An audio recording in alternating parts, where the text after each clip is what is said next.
definición, las clasificaciones de un síndrome de dolor lumbar. Casi todo esto lo saqué de una review que se hizo de la BMC del 2024 en base a dolor lumbar bajo. Y la definición que ellos hacen es síndrome doloroso de la columna en general, engloban el dolor o malestar de la zona de la espalda, o sea, una sensación de tensión muscular o rigidez, y esto puede afectar cualquier segmento, el cervical, el torácico o el lumbar, siendo el lumbar 80% de los dolores en la columna. Por lo tanto, lo que duela en la espalda, entiéndose como en la columna vertebral, generalmente va a ser de la región lumbar. Estamos hablando de L1 hacia abajo. Respecto a las lumbalgias en específico, que es lo que nos convoca hoy día, según la duración, estas se van a clasificar en agudo, si es de menos de 4 semanas, o sea, un mes, subagudo, si es de 4 a 12 semanas, y crónico, más de 12 semanas. Ahora, el diagnóstico correcto es lo que va a definir la conducta terapéutica inicial, no tanto así la temporalidad evolutiva. Esa clasificación que recién les mostraba, de agudo, de subagudo o crónico, solamente nos va a importar un poquitito a la hora del tratamiento.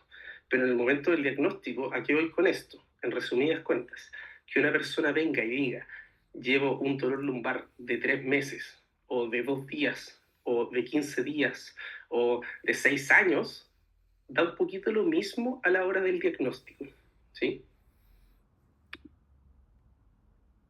De la clasificación etiológica, tenemos 90% de los casos van a ser dolores lumbares inespecíficos y solamente 10% de los casos van a ser dolores específicos. A modo general, de los dolores inespecíficos son esos donde no se encuentra una causa específica, pese a los exámenes, pese a buena anamnesis, pese a imágenes. Generalmente presentan como hallazgos en estos exámenes e imágenes déficits que son más bien asociados a la edad, estrechamiento del espacio intervertebral, problemas con las vértebras en general, cosas del núcleo pulposo, osteofitos, alguna cosa en particular. El problema de esto es que, no sé si ustedes estaban al tanto, pero ya sobre los 30 años parte la degeneración del cuerpo. Entonces, cualquier paciente mayor de 30 años, si ustedes le toman ciertos exámenes, va a tener cierta deshidratación discal, va a tener cierta disminución del espacio intervertebral, va a tener un poquito de espondilolistesis, muchas cosas. Y los dolores lumbares específicos, que es el 10% de los casos, ya son cosas en las cuales específicamente encontramos algo que nos explica el dolor lumbar. O sea, problemas en los discos vertebrales, como fisuras, desgarros, degeneraciones del disco, degeneraciones puntuales. O sea, los discos en general están bien, pero hay uno o dos discos que se han degenerado intensamente. O sea, ya nos puede hablar más bien de una infección o de algún trauma en la zona. Articulaciones intervertebrales, sacroiliacas, podemos tener cambios degenerativos específicos como la artritis, la espondilitis anquilosante, trastornos de la marcha, cualquier cosa. Como les decía, muchas de estas cosas todavía son hablando de diagnósticos que ustedes no manejan todavía, pero el concepto que se tienen que llevar es, si tenemos algo muy específico que nos explique el dolor lumbar, estamos ante un dolor lumbar específico. Y si tenemos nada en realidad, o sea, si tenemos puros hallazgos chicos, es un dolor lumbar inespecífico. Lo mismo con el resto de las cosas.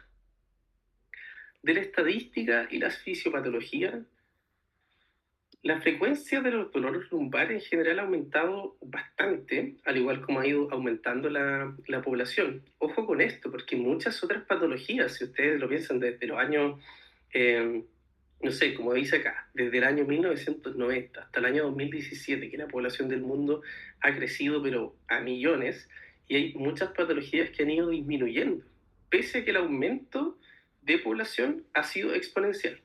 No así con el dolor lumbar. El dolor lumbar, mientras más gente tenemos, a más gente le duele la espalda.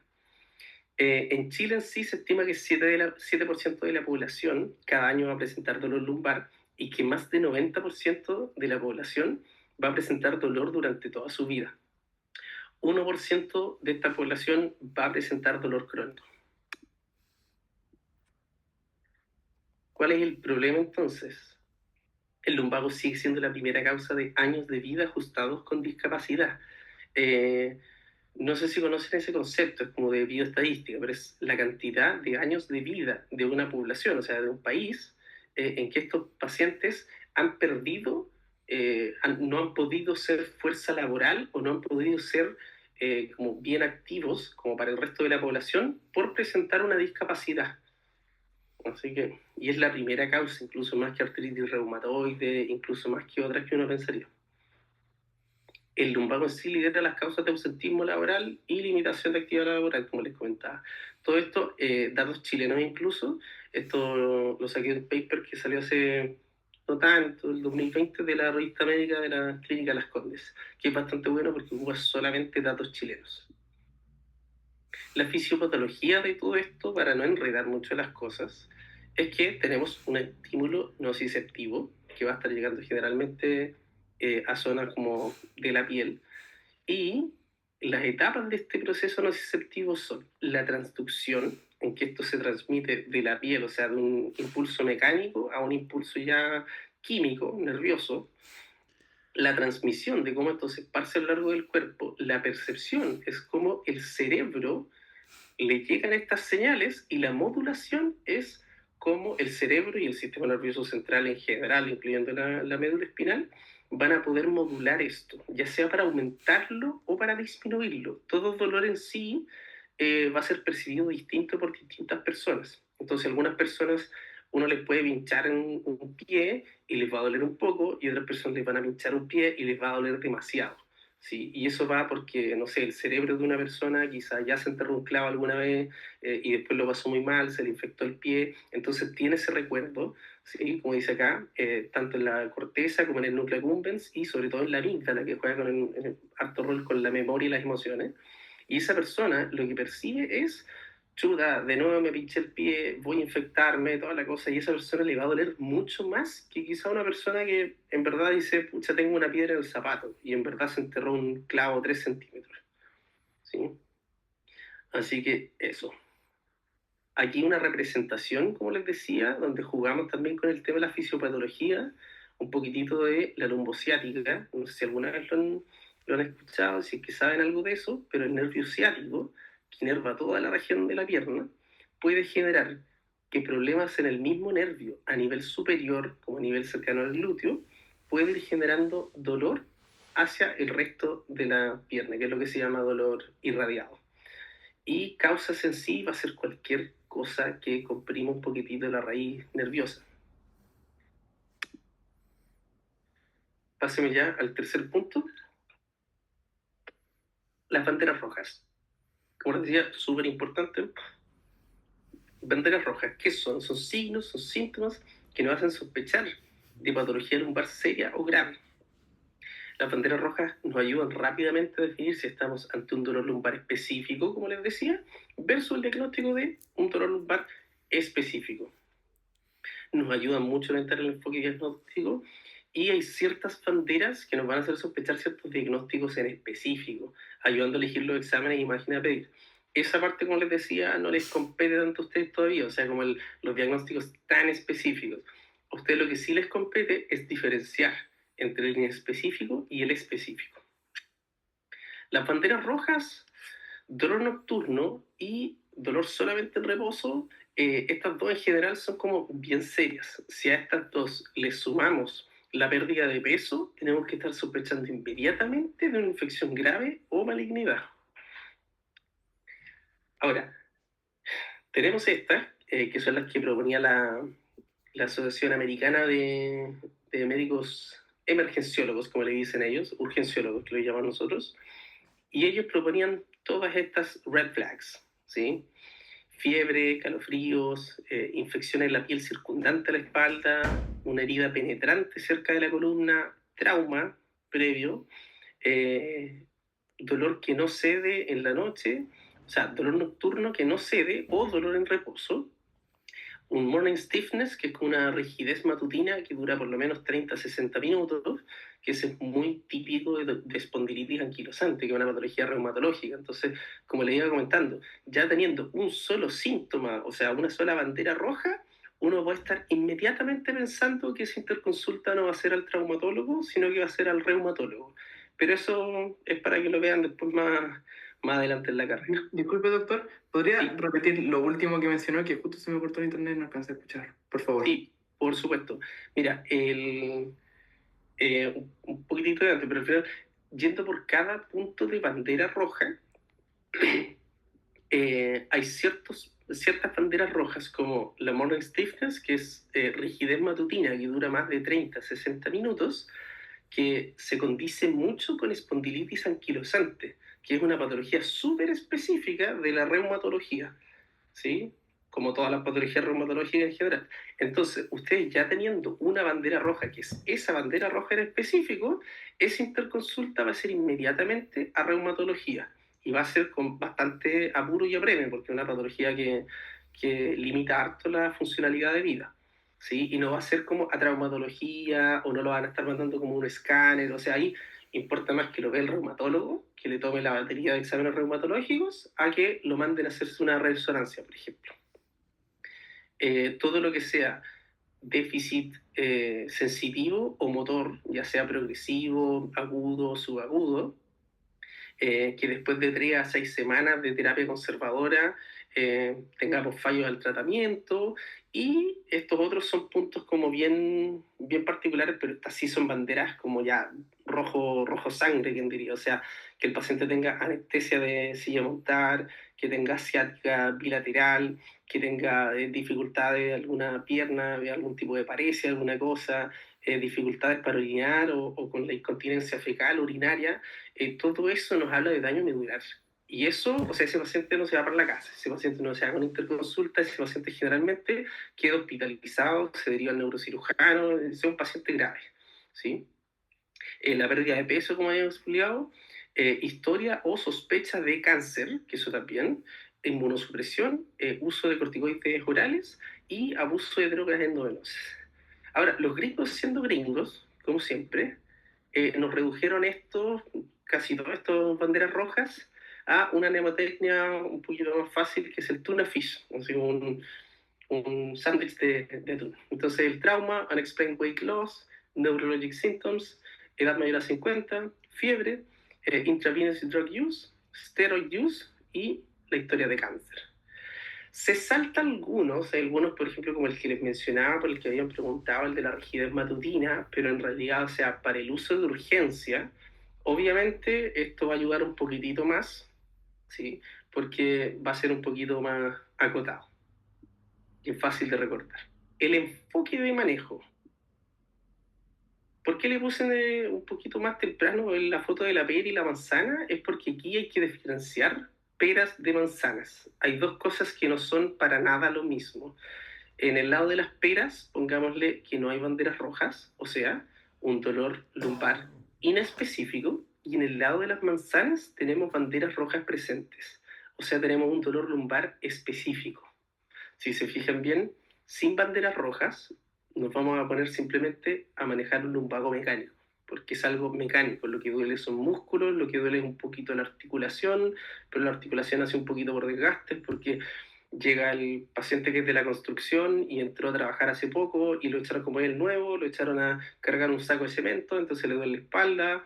El mecánico que en una competencia dijo que él podía reparar 5 autos en menos de una hora, entonces estuvo ahí muy medido. O sea, son lumbagos mecánicos y en el otro lado tenemos diagnósticos específicos. Aquí no podemos esperar más tiempo, hay que continuar la búsqueda, hacer el diagnóstico específico y llegar al tratamiento, porque muchas veces estos pueden terminar en pabellón, hospitalizados, viéndolos el traumatólogo por muy larga data, o sea, son cosas graves. Las imágenes en sí, todo esto va a estar muy dado por la misma historia del paciente. Las imágenes nos apoyan un poquito, pero aquí no hay imagen, y esto que quede bien en claro, no hay imagen que tenga que pedirse sí o sí ante un dolor lumbar. Entonces, un dolor lumbar sin banderas rojas podría incluso irse para la casa sin imágenes. O sea, si fue algo netamente mecánico, si no hubo traumatismo, si no hay mucho dolor, si toda la cosa, si al examen físico no se encuentra ningún hallazgo neurológico, nada, ese paciente no tiene por qué ameritar ni siquiera una radiografía, ni un examen de sangre, ni nada. La radiografía lumbar, ¿cuándo sí nos va a servir mucho para descartar ciertas cosas?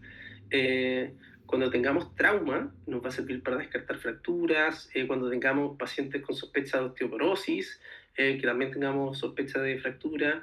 Pacientes con, como les decía, con historia de cáncer, nos va a servir para descartar fracturas metastásicas, tumores, si estamos pensando en pérdida de peso, o espondilitis anquilosante en estos pacientes con rigidez matutina.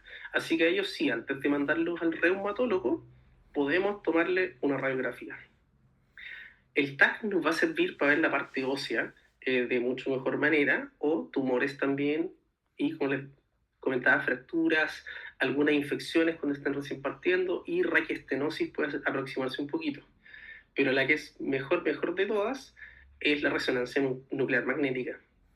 El de mayor utilidad, entre comillas, evalúa las partes blandas, las partes óseas, y las alteraciones de los discos, las placas vertebrales, o sea, todo lo que son las hernias del núcleo pulposo, ayuda mucho a determinar la causalidad en los dolores radiculares.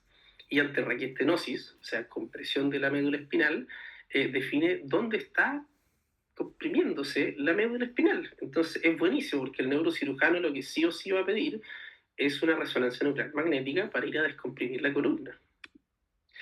También tenemos el SPECT-CT, pero este es más bien para patologías bien específicas, cosas como más bien reumatológicas o traumatológicas bien pequeñitas. Aquí nosotros generalmente un SPECT nunca lo vamos a pedir como médicos generales o médicos que estén derivando.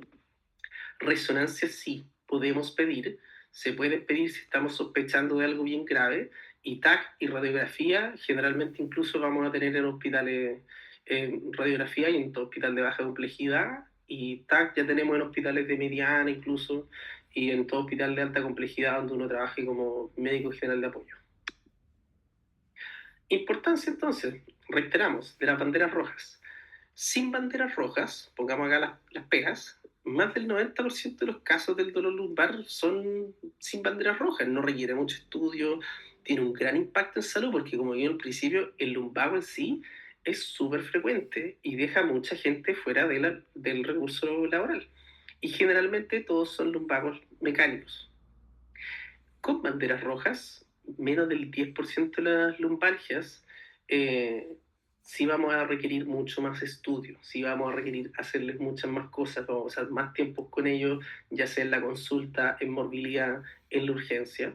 Y el tratamiento va a estar dado finalmente por cuál va a ser la etiología final. O sea, no podemos iniciarle un tratamiento y decir, no, esta es la cosa que le va a salvar la vida, porque todavía no lo sabemos. Tenemos que esperar la resonancia quizá para saber si es una espondilolistesis, una espondilodicitis, no sé si es un tumor en realidad, si es simplemente una fractura metastásica, una fractura por trauma, una fractura osteoporótica. Y vamos a tener una variedad de diagnósticos causales que los vamos a ver acá. Como les decía, aquí, esto es más del 90%, que son las peras, lo comprenden lumbagos mecánicos. Y menos del 10% de los diagnósticos lo comprenden, esto lo saqué del MIME, del Medicina Interna Basada en la Evidencia, y de hecho tiene otra tabla donde salen muchas más, y tenemos de todo, o sea, causa ajena a la columna, pancreatitis, zóster, artrosis de columna, la reumatológica, estenosis espinal, compresión de raíces medulares, osteomielitis, absceso espinal, neoplasia, o sea, no, sí, de verdad que tenemos muchas. Entonces, lo importante de esta clase a nivel de tercero o cuarto año que van ustedes, no es que se aprendan esta tabla, por favor no lo hagan, sino que se aprendan las banderas rojas, cosa que después durante la carrera ustedes vayan diciendo, ah, claro, déficit neurológico se puede asociar entonces con compresión de la médula espinal. Por lo tanto, vamos a estar mandando al neurocirujano. Y del manejo en específico. Obviamente, como les decía, el manejo de todas estas otras cosas va a ser el manejo de ellas mismas. Eso lo verán en cada ramo en específico durante la carrera. Y el manejo del dolor lumbar inespecífico. Una vez que se definió como dolor lumbar inespecífico, o sea, sin bandera roja, toda la búsqueda de causales que uno haya tenido sin resultado, si se pegó un poquito aquí y allá, en radiografías, escáneres, todo normal, etcétera. Ahí hay que recién considerar lo que yo les decía al principio, la temporalidad. ¿Este dolor es agudo, es subagudo o es crónico? Y aquí vamos a ver en adelante que aquí sí importa mucho. Esta es una tablita que hicieron los británicos, que lo que hicieron fue, como ellos no estaban muy conformes con sus propios resultados, dijeron, bueno, pero vamos a ver qué está haciendo el resto del mundo. Y lo que hicieron fue tomar como 24 países y tomar todas las últimas revisiones, los metaanálisis, los estudios randomizados doble ciego, todo lo que hubiera con evidencia de calidad respecto a manejo de dolor lumbar inespecífico, ya sea agudo, subagudo y crónico. Metieron a todas estas cosas, o sea, a todo esto en el estudio, y lo que hicieron en el fondo fue dividirlo en 4 así como parámetros. O sea, todos los tipos de tratamiento los dividieron en 4 parámetros. Uno es estamos de acuerdo, o sea, hay evidencia a favor de que este tratamiento realmente sirve para el manejo del dolor lumbar agudo, subagudo o crónico, y separado en los 3, o estamos en desacuerdo, o sea, hay evidencia en contra de que esto realmente no está sirviendo. Los verdes son que no hay evidencia y lo morado es que no se mencionaba. Entonces, si ustedes se fijan en la tablita, el porcentaje es qué tanto porcentaje de países estaban de acuerdo, o sea, como estaban en conjunto con estas distintas cosas. Ya, hay un montón de tratamientos acá, la verdad que son demasiados, no me interesan la mayoría porque hay unos súper chicos y, por no decir estúpidos, pero yo le hice una tablita donde está como resumido con los que realmente uno ve en el día a día.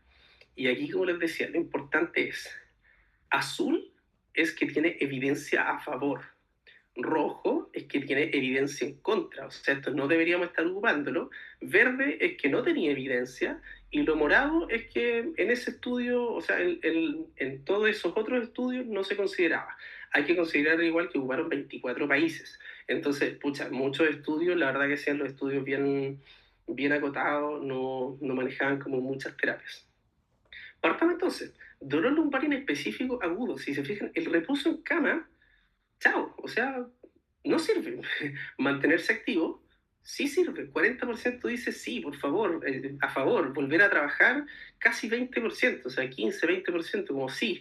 El ultrasonido o la terapia, el TENS, este que ocupan los kinesiólogos, como parches con electroestimulación, no sirve. No, es una cosa que si uno se puede revisar, o sea, lo que la gente hace, yo entiendo que no van tan avanzados en la carrera como para estar viendo tanto paciente, pero quizá algún primo, algún tío, alguien que fue por dolor lumbar y le terminaron haciendo ultrasonido o le terminaron poniendo parches de electroestimulación. La terapia con calor, buena evidencia. La terapia con frío, ahí nomás. La tracción, pésima evidencia. Por favor, no lo haga. Va a poner un poquito más adelante una imagen de tracción lumbar, por si no la conocían, pero en varios lados se estaba haciendo.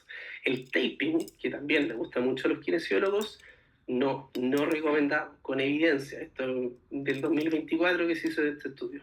La acupuntura tiene buena evidencia, pero baja 25%. La quiropraxia también, me sorprendió bastante. Los masajes en sí, excelente evidencia. Los AINES, prácticamente un 50% de evidencia a favor, cero evidencia en contra, cero no evidencia. O sea, efectivamente sirven contra placebo. El paracetamol tenía una evidencia controversial, porque en la mitad de los estudios servía, en la mitad de los estudios no servía. Los opioides generalmente sirven, relajantes musculares sirven, y corticosteroides, por favor, no. Ahora, del subagudo, mira, les voy a hacer como la pasada rápida, para que estén, por favor, bien atentos a la pantalla, porque fíjense, la diferencia entre el agudo y el subagudo no es mucha. Agudo, subagudo. Ahora, si tiramos entre el subagudo y el crónico, se ve mucha mayor diferencia, ¿sí? Entonces el subagudo no lo vamos a mencionar mucho, repetir nuevamente el agudo, son las mismas cosas que sirven, las mismas cosas que no sirven. En el subagudo, en cambio, ¿qué cosas cambian? El mantenerse activo, o sea, en el crónico, perdón, en el crónico, este es el crónico. En el crónico, ¿qué cosas sí cambian? Mantenerse activo aumenta, o sea, sirve mucho. Ultrasonido y TENS empiezan a agarrar un poquito de terreno, ¿sí? La acupuntura gana demasiado terreno, el taping y la tracción siguen siendo pésimos, la terapia con frío sigue siendo pésimo, la terapia con calor nunca agarró tanto vuelo, la quiropraxia también agarra mucho vuelo, masaje, los AINES, paracetamol nuevamente se nos queda estancado, así que efectivamente el paracetamol para dolores lumbares versus los AINES versus opioides y relajantes musculares están quedando un poquito más atrás. Y corticosteroides, si se fijan, nunca, jamás.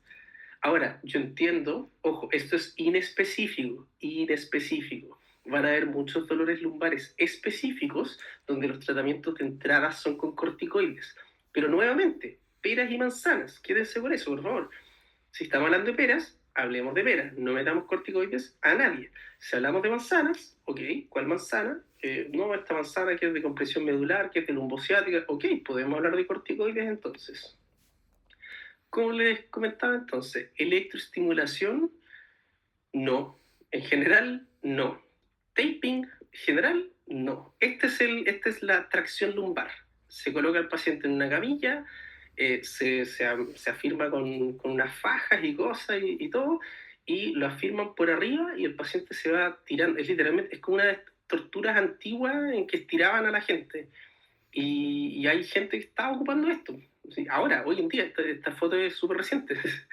Corticosteroides y el bed rest, que también, vamos a volver un poquito, el reposo en cama para dolor lumbar agudo, malo.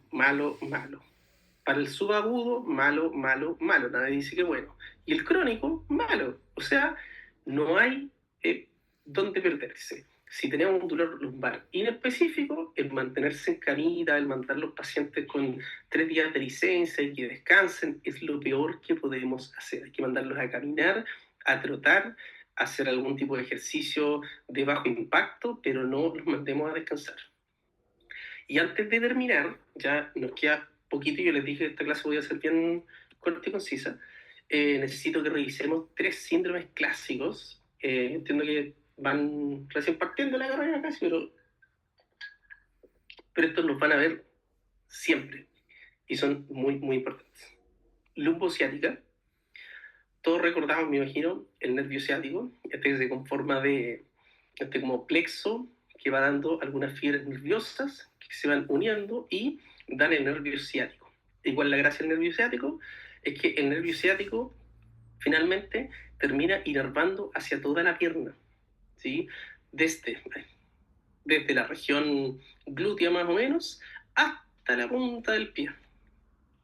¿Cuál es el problema de este nervio ciático? Que muchas veces se puede comprimir.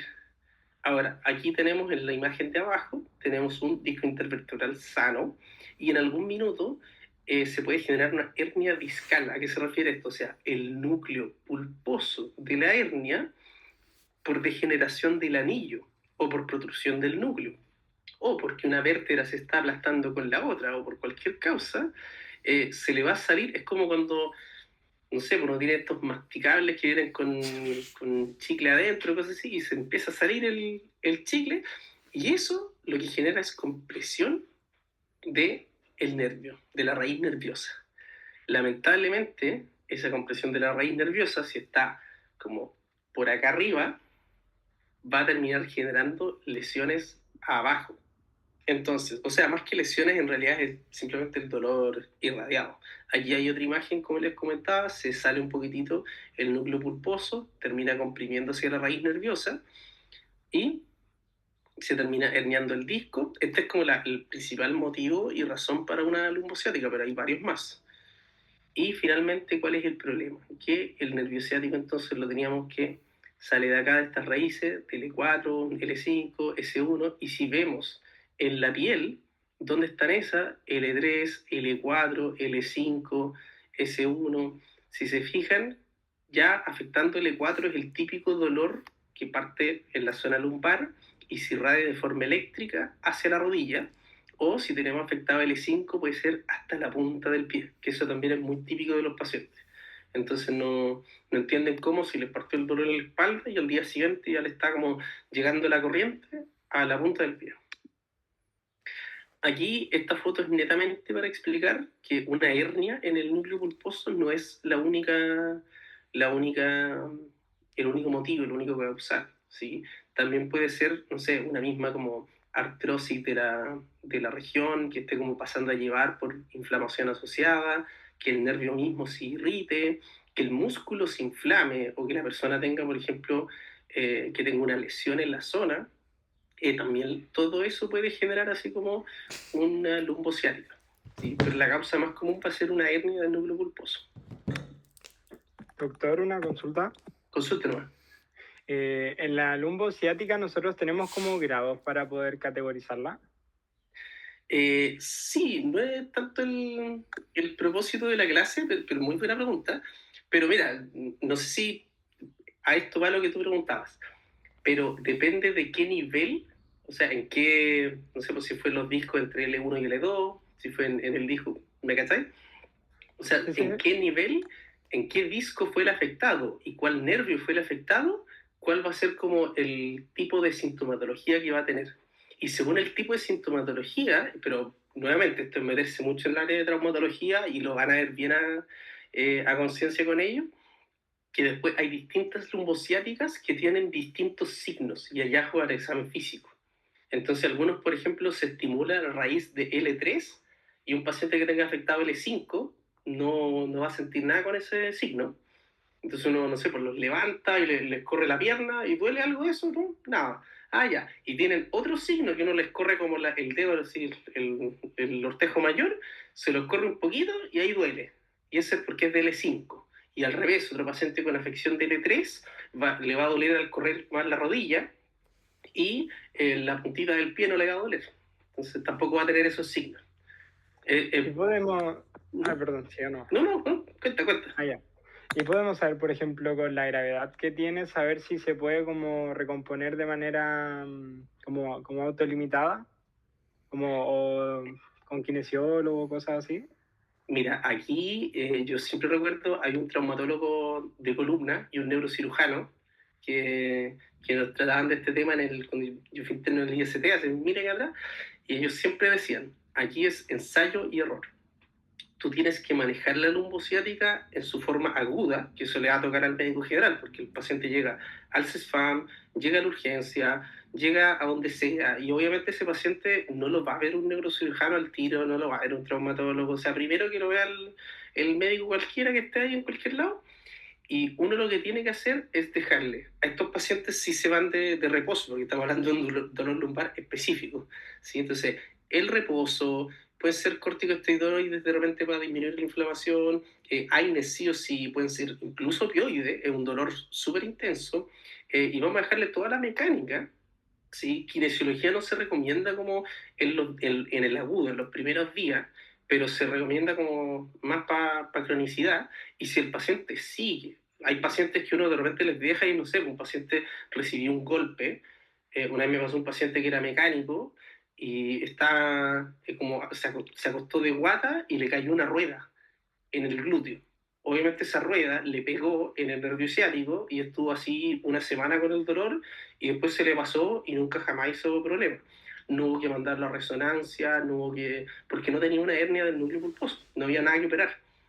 Lo que tenía era un nervio bien adolorido, bien machucado.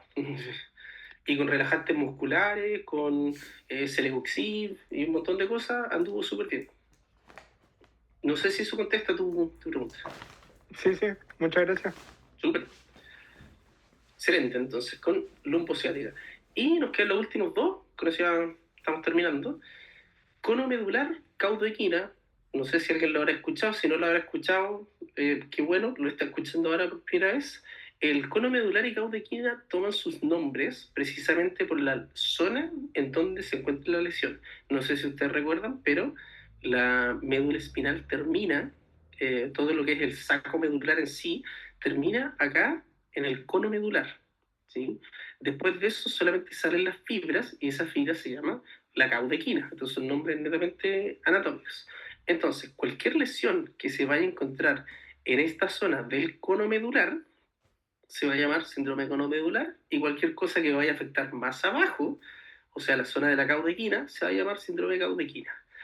Mirando estas imágenes netamente anatómicas, ya podemos diferenciar ciertas cosas. Si tenemos afección en el cono medular, la afección es en la médula.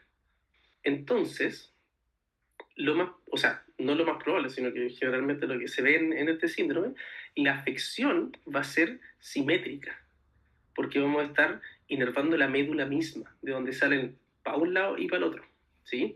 Por lo tanto, la clínica en general va a ser mucho más simétrica totalmente, versus aquí, que al afectar la caudequina podemos afectar más por un ladito o afectar más por el otro. Aquí no se ve porque la imagen en sí está justamente el corte equivocado, tendría que ser un corte coronal para poder hacer bien la diferenciación. Pero se entiende un poquito. ¿Cuál es la otra consideración al respecto? Acá, recordemos un poquitito de neurofisiología, tenemos el cerebro y tenemos todo este sistema nervioso central comprendido por el cerebro y la médula. Desde el cerebro va una motoneurona, es la primera motoneurona o motoneurona superior que va hacia la médula y esta sinapta con las segundas motoneuronas que salen desde la médula hacia adelante. Entonces, ¿cuál es el problema? Si afectamos la médula en sí, vamos a estar afectando la primera motoneurona. En cambio, en el segundo caso, como ya salió la segunda motoneurona y nos encontramos en el resto del espacio lumbar, aquí la afección la tenemos a nivel de la segunda motoneurona. Sigamos un poquito entonces. Aquí esta era la imagen que nos necesita. Como les decía, el cono medular, la afección es más bien a nivel de la médula. Por lo tanto, primera motoneurona afectada. Y el síndrome de caudequina es la caudequina, esta cola de caballo de puros nervios, la que se va a ver afectada. Por lo tanto, esta va a ser una afección mucho más a nivel de L1, L2, mientras que esta va a ser de L2 al sacro. Aquí vamos a tener afectada la motoneurona superior y en la caudequina la motoneurona inferior. El cono medular generalmente va a dar un dolor lumbar bajo bien intenso y dolores radiculares bastante más leves, porque si lo piensan bien, L1 y L2 no llegan muy abajo, versus caudequina, en que el dolor lumbar va a ser leve y el dolor radicular va a ser bastante severo.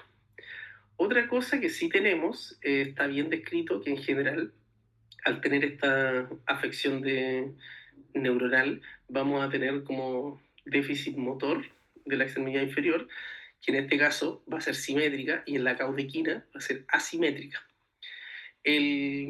Como el déficit del esfínter perianal, eso está bastante descrito en ambas patologías, pero en el cono medular es mucho, mucho más frecuente. Entonces uno le hace un tacto rectal a un paciente y es como que no, es como que el paciente casi, o sea, lo va a sentir, pero es como que no te pusiera resistencia, es como que no hiciera contracción del esfínter anal. Y vamos a tener hiperreflexia. ¿Por qué? Porque vamos a tener solamente dañar la primera motoneurona. La segunda motoneurona está totalmente bien y de hecho ya no la está inhibiendo la primera motoneurona, entonces la hiperreflexia va a ser muy característico. Aquí en cambio tenemos lesionada la segunda motoneurona, que es la que hace el arco reflejo. Entonces no vamos a tener arco reflejo y vamos a tener reflejos ausentes. Ojo, hoy en día, si trabajan ya después en un hospital grande, cualquier paciente que llegue con un trauma muy grande a nivel lumbar y que tenga el más mínimo déficit neurológico, ustedes obviamente resonancia, escáner, lo que sea y todo. Pero entre que eso se demore un poquito o de repente tengan que ver así como chuta, si están llamando así como al neurocirujano que lo van a molestar igual, pero para ponerse un poquitito más exquisito y para que el neurocirujano no tenga que esperar a evaluar, muchas veces no va a estar ahí con ustedes, él va a estar de llamado, y para que él no tenga que estar esperando ver la radiografía, o sea, la resonancia, para poder saber a qué se enfrenta, uno puede evaluar a estos pacientes y hacer la diferenciación. Entonces decirle, doctor, tenemos síndrome de cono medular porque tiene esto y esto y esto, o tenemos síndrome de caudequina porque está con esto y esto y esto. Ahí está la última imagen para que lo vean un poquitito más a grosso modo. Fractura vertebral, llega y golpea la columna, ¡pah! Cono medular. En cambio aquí tenemos afección de las raíces. Aquí, en el cono medular, va a ser simétrico, porque estamos afectando la columna. Y en el otro va a ser bien asimétrico. Conclusión entonces, ya llegando al final. El dolor lumbar causa cuáticamente frecuente. Consulta ambulatoria y en urgencia. O sea, cualquier servicio primario en el que trabajen, yo creo que es fácil para hacer muchos pacientes que ustedes vean día a día. Lo importante acá es simplemente como ir como diferenciando la paja molida, todo el dolor lumbar inespecífico de los que efectivamente son más graves. El correcto diagnóstico nos ayuda a diferenciar patologías graves de aquellas más cotidianas, específicamente a base de la anamnesis y las banderas rojas del dolor lumbar, que nos van a ayudar mucho en el proceso diagnóstico. El dolor lumbar mecánico bajo comprende más del 90% de los dolores lumbares, como decíamos, y el tratamiento va a depender de la temporalidad. Entonces, si bien por un lado, a la hora del diagnóstico, lo que más nos preocupa son estas manzanitas, este 10%, esto, así como es tratar de dilucidar que el paciente no tenga uno de estos, al final del día quizá pillemos uno, quizá pillemos dos, y el resto van a ser puros dolores lumbares. Entonces, ahí también hay que manejarse bastante bien el dolor y no estar indicando cosas que no tienen evidencia. Muchas gracias.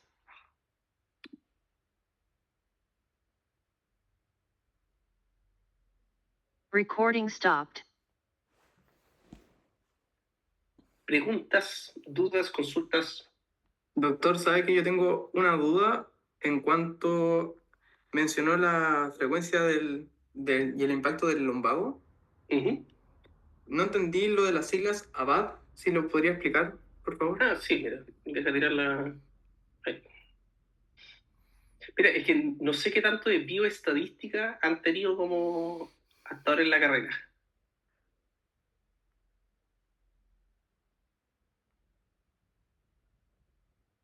No sé qué tanto, pero mira, en general... No mucho. Sí, me imaginaba, mira, hay carreras de medición de ni lo pasan. Los años de vida ajustados con discapacidad, no sé si ustedes lo han visto, por ejemplo, se ve mucho con infarto, porque en realidad el concepto en principio. Con infarto se ve mucho que les dicen como los años de vida perdidos por mortalidad. Entonces dice, por ejemplo, ya, este paciente, si nació en tal año, él tenía una esperanza de vida de 80 años y por infarto se murió a los 62. Entonces, él tenía 18 años perdidos por mortalidad. ¿Me entienden? Sí, ahí sí. Sí, lo mismo pasa, por ejemplo, con el tema de la morbilidad. Es como hay estudios que dicen, por ejemplo, no sé, por la hipertensión o la diabetes, como años de vida ajustados con morbilidad. Es como qué tantos años de tu vida tú tuviste que vivir con una enfermedad, y obviamente lo calculan así. Entonces, lo que se calcula acá es qué tantos años de vida, como de vida efectiva, el paciente perdió a causa de discapacidad. O sea, por ejemplo, en vez de haber jubilado a los 60 años, se jubiló a los 57. Y ahí ya tienes 3 años. Y así vas sumando, y sumando, y sumando, y sumando. Y finalmente uno dice, chuta, pero, oye, yo conozco gente que, no sé, pues, por cáncer, por artritis reumatoide, por espondilitis anquilosante, y jubilan mucho antes. O sea, como pierden mucho más como años de vida. Pero la gracia que tiene el lumbago es que es mucho, mucho más frecuente. Entonces da lo mismo que sean como 1 o 2 añitos, pero eso es, como vemos acá en la parte izquierda de la presentación, son de millones y millones de personas. En Chile, claro, tenemos ya que, basta que sea como 5, de repente algunos años casi llegando al 10%, estamos hablando más de 1 millón de personas. O sea, Chile tiene una población de 18 millones de habitantes. Entonces... No, si el 5% son 900.000 y si ahí dice 7% están 1 millón algo con dolor lumbar. Y varios de esos en algún minuto van a jubilar antes, van a dejar de trabajar, van a cambiarse de trabajo por dolor lumbar. Ah, ya, ok. Muchas gracias. Súper. Profe, yo tengo una duda. Consulte nomás. En los síndromes de cono medular y cabo de quina, cuando se refiere a dolor radicular, como específicamente, ¿qué sería? Mira, esta imagen igual le ayuda un poquitito. Dolor radicular, perdona, asumí un poquito que ya lo tenía en mente. Es súper bueno que lo hayas preguntado. El dolor radicular se conoce como concepto de que lo que está doliendo es la raíz nerviosa. ¿Sí? Entonces, mira, voy a sacar la otra imagen. Entonces, si duele una raíz nerviosa, el dolor va a ser como a nivel de la inervación del nervio, ya sea de raíz como más alta o de dolor en el mismo lado. Por ejemplo, no sé, pues como lo que pasa con el, el túnel carpiano, también es como una especie de dolor como, no se llama tanto como radicular, pero es un dolor neuropático. Y es como el mismo concepto, o sea, si se lesiona en el túnel carpiano, se lesiona el nervio mediano, va a doler en toda la región de la inervación del nervio mediano. O sea que va a corresponder al dermatoma de irradiación. Exacto, exacto, sí. Ah, ya, esa es la diferencia. El otro es como de la zona lumbar, específicamente. O sea, claro, claro, ¿me entiendes? Entonces, cuando tú dices como es un dolor lumbar o dolor radicular, el dolor lumbar es como en la región lumbar y el dolor radicular no es solamente la región lumbar, sino que es la región de L1, la región de L2, y así. Y esa diferencia. Y tú, después, cuando vean pacientes, se van a dar cuenta. Y es una cosa impresionante. A mí por eso me encanta la neurología, porque uno ve los libros, ve las cosas, y es como, ah, sí, pero no creo que sea tan así. Y después ves un paciente con una lesión así como en L4, y el dolor es como tú le vas siguiendo el dolor y sigue, mira, como se ve en la imagen, sigue como por el borde, por el costado, le llega a la rodilla, le baja por el otro lado. Oh, es una cosa impresionante. Sí. Ya, muchas gracias. ¿Alguien más? Son 5 para las 5, así que 55 minutos. Yo les dije que iba a durar como menos de una hora. Así que, si no hay más preguntas. ¿Profe? ¿Sí? Es que mencionó que iba a decir 3 síndromes clásicos, dijo el lumbociático, el medular y el caudequina, pero estos últimos 2 los mencionó como dentro de una misma clasificación, ¿o ahí están los 3 contando esos como No, esos son los 3 nomás. Sí. No. Sí, es que mira, ¿por qué los menciono juntos? Porque mencionarlos separados sería una estupidez, porque al final sería como, estás aprendiéndote uno y después te enseñan el otro y en tu mente los separaría, y cuando en realidad son súper parecidos, se confunden mucho, y lo importante es que diferencien entre uno y otro, ¿me entiendes? Pero sí son 2 síndromes diferentes, o sea... Ya, profe, gracias.